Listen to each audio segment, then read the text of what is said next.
Hello, hello, everyone. Good day. Hope everybody's doing well. My name is Federico. I got Kyle here. Actually, I was gonna do a prank and saying that I was not gonna do that live, but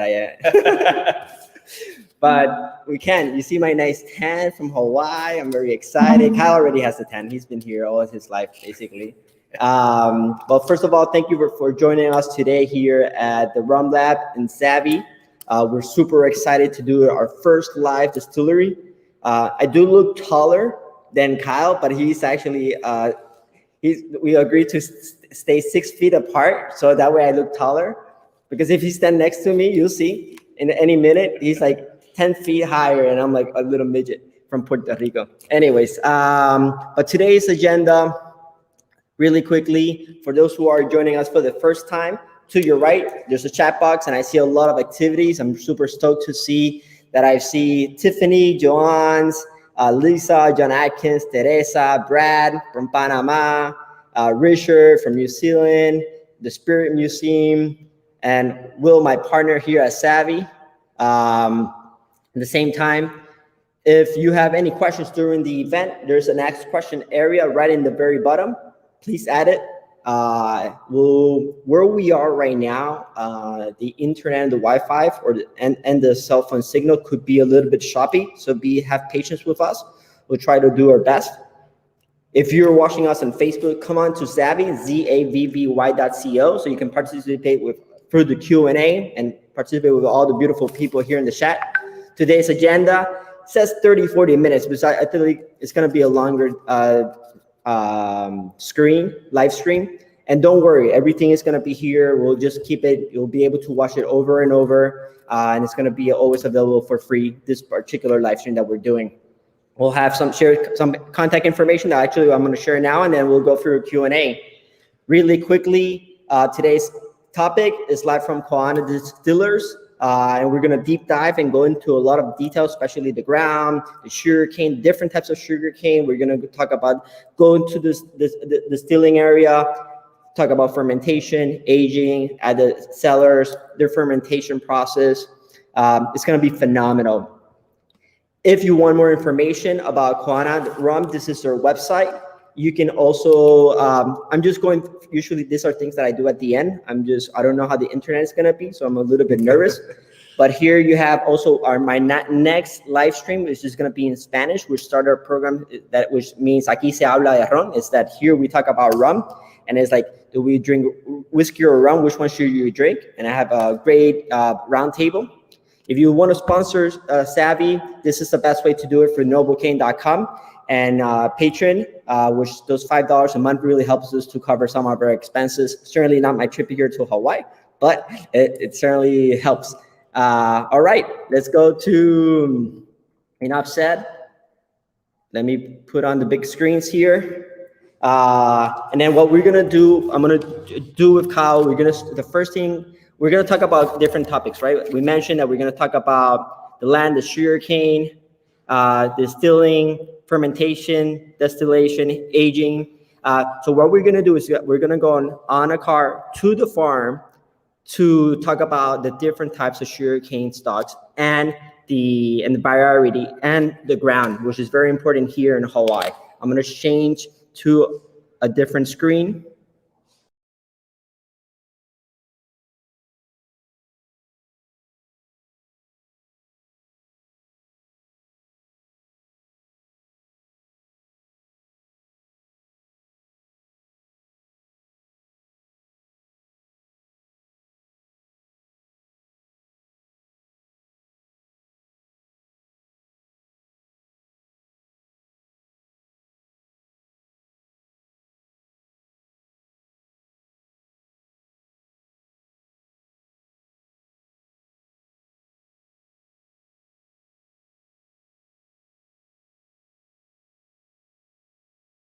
Actually, you know what? Already lose everybody? No. I was in mute, and I don't think people were able to hear us.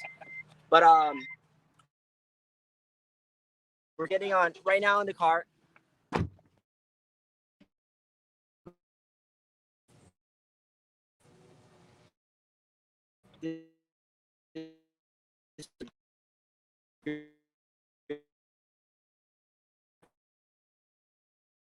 start where it starts.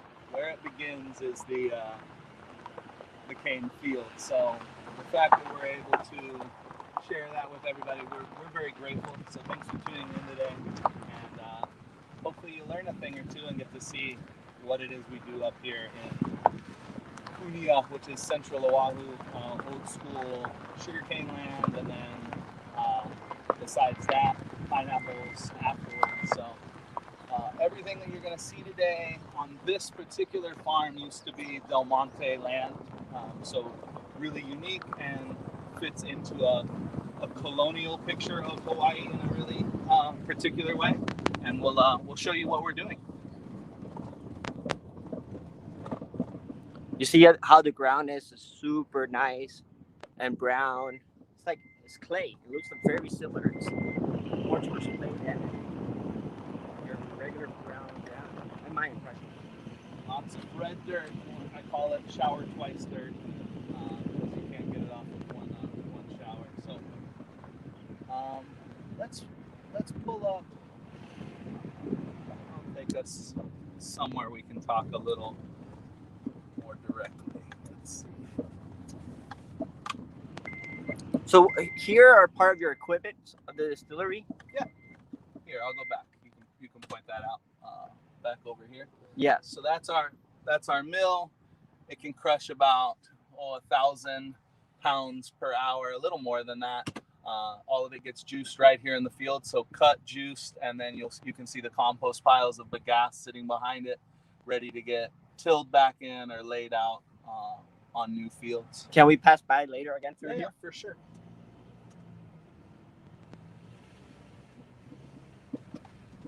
A little bit of bananas. Yeah. Trees. Snacks.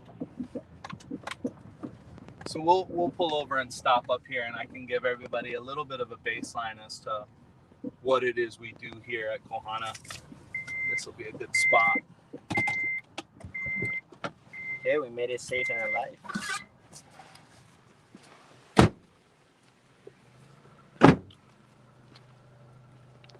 So when you think about the history of sugarcane, most people view it starting about 500 years ago with Columbus's second voyage to the New World. So think arriving in Hispaniola, think Haiti, Dominica,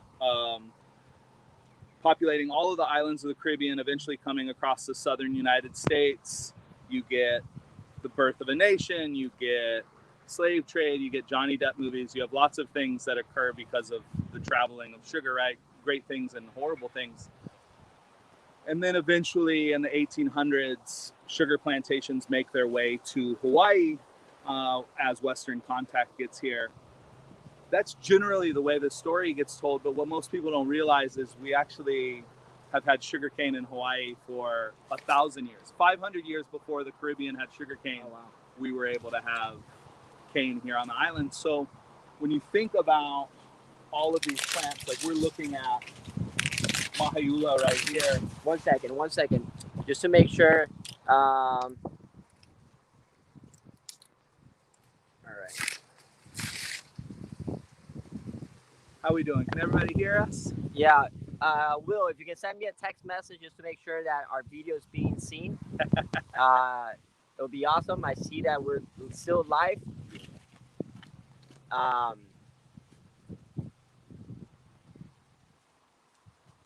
All right. Yeah, it's coming. Is it working? Little choppy, but it still works. All right. Well,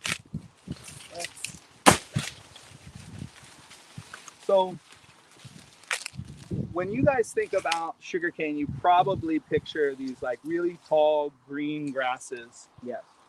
The beautiful varietals that the Hawaiians brought with them had not yet been, I guess, sort of monocropped into simplicity. So when you think about all 34 of the plants that we have, and we think there may be somewhere near 40 varietals of sugarcane out there that are Hawaiian in history. And honestly, none of this work would be possible without Dr. Noah Lincoln and his ethnobotanical studies of these. But when you think about this plant versus something you might find in Louisiana or Florida that was really built by the sugar plantations, this is going to have a lot more flavor in it because it hasn't been bred out. It's not bred to be great for sugar.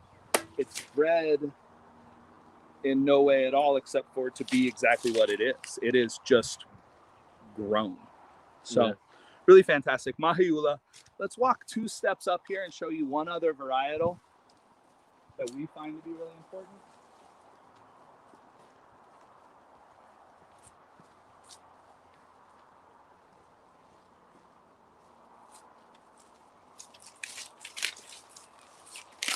So the first one you showed us, it's all basically almost red purplish. Yep. And this one has red and yellow stripes.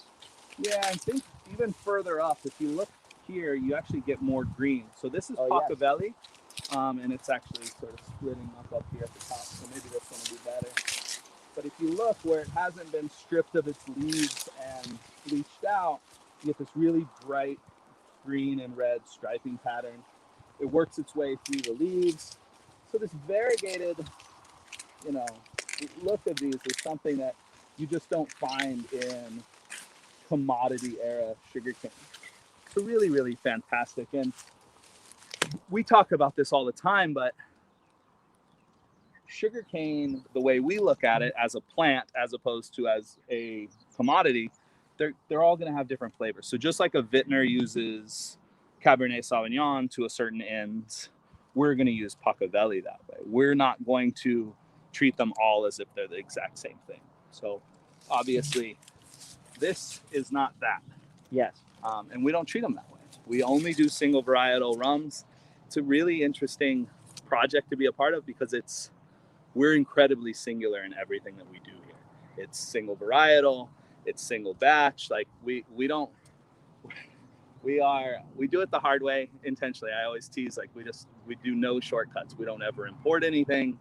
So this is where it all begins, is right here in these fields. So native sugarcane from Hawaii. So think of it, let's go back because that's a little bit of a tough thing. Yeah.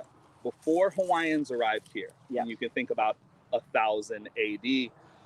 As the Hawaiians got here, they brought with them what they needed. Before the Hawaiians were here, only the things brought via what are known as the 3 Ws, wind, waves, and wings, could have gotten here. So there were plants and animals here, but very few that are needed for like human sustenance. So the Hawaiians, as they traveled all through Oceania, think of through Polynesia, Tahiti, end up here, they brought with them what they needed. The most famous crop is kalo or taro. Think of like a really starchy.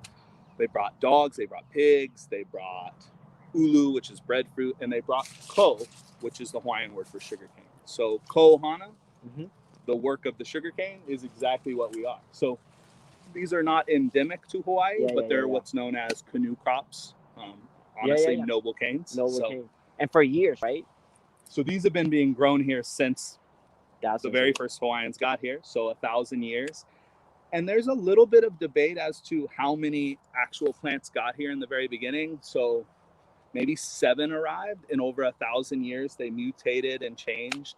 And depending where they were grown, whether it was on Maui, Oahu, the island of Hawaii, they may have changed differently. And honestly, we've been fortunate to just sort of work in lockstep with Dr. Noah Lincoln, who has studied these vastly. And honestly, if you're watching this and you really care about what I think is the most important part of any sort of liquid production, which is the plant, go pick up Noah Lincoln's book called Ko, and it is phenomenal. It traces a true history of Hawaiian sugarcane, and it's unbeatable. You mentioned something really interesting, is that, and it's true, we always talk about Christopher Columbus bringing sugarcane to the Americas, but we forget, right? And it was, supposedly the stories is that it started in Papua New Guinea, and then it traveled to on the western side, right? Yep. But we don't talk about traveling east. No, right? It all gets whitewashed, right? Like you don't talk about how before kings and queens were tasting sugar, you had it traveling through all of Polynesia. But that's the way history works, right? It's written in very strange ways. So when you think about these plants, you can't think about them as Western commodity crops. You have to look at them as revered, frankly, culturally significant portions of life. I mean, and you see it across the board. You see the Hawaiians using ko in religious ceremonies. They would use it in warring practices. King Kamehameha the Great loved kokea, and it would grow really straight. And apparently he would, march his guys along these warpaths that had, this great windbreak and frankly hiding place that's also made of sugar and water, right? Like you can cut low and get your Red Bull, Yeah, and just chomp on it, right? So pretty interesting. And all these anecdotal stories are phenomenal, but it just goes to show that before you're thinking about making money off of these and trading them and turning, boiling them down and bleaching them and turning them into white table sugar, they had a lot more going on with them. Like whether it was, for birthing practices or just, you're looking at the most energetically complex thing in the world, right? More energy per pound inside of a sugarcane stock than any other crop in the entire world. So no doubt it was on those canoes because you have access to immediate energy and, frankly, fresh water. exactly. Is it known that the Hawaiians back then were drinking a type of alcohol? So this gets a little wonky because distillation was not known to be here before Western contact, but fermentation occurs naturally. So like you'll hear all the time about stories of like swipe, like, pineapples, and pineapples weren't here before Western contact. So that story doesn't really work, but there's no way that sugarcane wasn't fermented, to some amount, right? Even poi, which is made from kalo, tastes amazing as it's fermented. So there's no way some amount of booze wasn't created. But remember, there's no written legacy here. The spoken word was the only way it happened, right? Like there was no Hawaiian written language until contact occurred either. So you've got all these phenomenal stories, but you've got to dig into people who actually know the tales and were told them. Not, there's nothing else to go on. There's no books. How's the harvest process here done? Like how are like the sugarcane planted in a specific way so you can cut them, and then later let's talk about also the soil because I'm mesmerized on how nice the soil looks. Well, I'm glad you feel that way. We did take over an old Del Monte plantation, so you do find some like plastic from old pineapples out here and things like that. So like our soil is phenomenal. Actually, the land we're on right now has the highest yield of an acre in Hawaii ever when the Hawaii Sugar Planters Association used to be managing this land. So there's some really phenomenal sugar history here. But for us, it's about letting the cane do itself. So let's go back to the very beginning, which is how do you plant sugar cane? So if you look at this stalk, you've got a bud here, you've got a bud here. These are growth points for this, right? Yeah. So let's say I laid it in the ground just like this. Yeah, just flat. Some of these would pop down and create root structure, and others could go up. So we literally will just take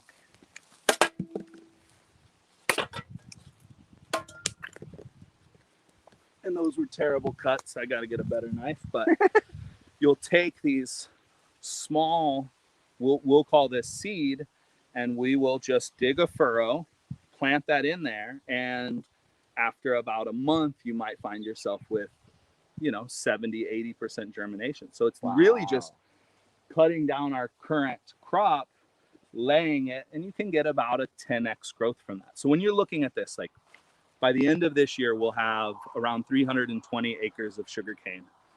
When Robert Dawson and Jason Brand, our founders, first started, they started with 100 cuttings. So you're talking about like years and years. You're not just going to the store and picking up seed. Like heirloom Hawaiian cane, like first of all, Noah's got to make sure it's actually Hawaiian, heirloom Hawaiian cane. You've got to find it. You've got to give a donation to a botanical garden to take like a small cutting.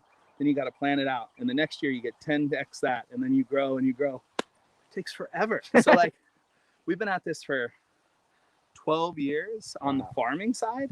And we're just now at the point that we can grow like that. And it's fantastic because, we're able to be here, but it takes a long time. It takes a lot of work. Like I said, no shortcuts. No shortcuts. And you guys are, I read an article, you guys are buying over 200 acres of And how will you plant that? Is there sugarcane already there that's growing there?